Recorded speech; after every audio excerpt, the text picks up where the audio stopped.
زنا سے پرہیز. چنانچہ حدیث پاک میں آتا ہے وَأَمَّا مَنْ خَافَ مَقَامَ رَبِّهِ، قرآن مجید کی آیت وَنَهَى النَّفْسَ عَنِ الْهَوَىٰ فَإِنَّ الْجَنَّةَ هِيَ الْمَأْوَىٰ، کہ جو شخص اللہ رب العزت کے سامنے کھڑے ہونے سے ڈرے اور اس نے اپنے نفس کو خواہشات کو روک لیا، اللہ فرماتے ہیں کہ اس کا ٹھکانہ جنت ہوگی. اور حدیث پاک میں ہے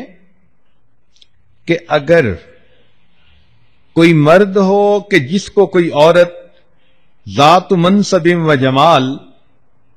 اچھے گھرانے کی ہو اور خوبصورت بھی ہو، اور وہ اپنی طرف متوجہ کرے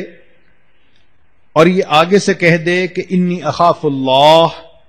میں اللہ سے ڈرتا ہوں، تو اس عمل کی وجہ سے اللہ تعالیٰ اس کو قیامت کے دن عرش کا سایہ عطا فرما دے گے. اور یہی چیز عورت کے لیے بھی، کہ اگر کسی عورت کو کوئی مرد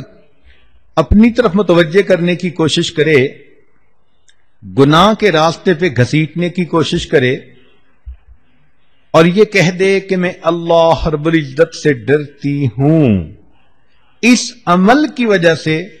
اللہ تعالیٰ اس کو قیامت کے دن عرش کا سایہ عطا فرمائیں گے. شاید ہی کوئی عورت ہو، لڑکی ہو، جس کو اپنی زندگی میں قریب کے لوگوں میں سے کسی نہ کسی کی طرف سے ایسا اشارہ نہ ملا ہو. تو اگر کوئی ایسی کوشش کرے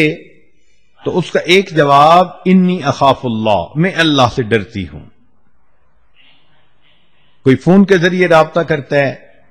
خط کے ذریعے رابطہ کرتا ہے، کسی رشتہ داروں کی محفل میں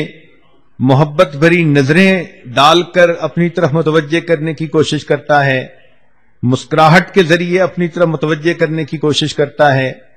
یہ سارے عمل ایک ہی مقصد کے لیے ہوتے ہیں کہ گناہ کا تعلق ہو جائے.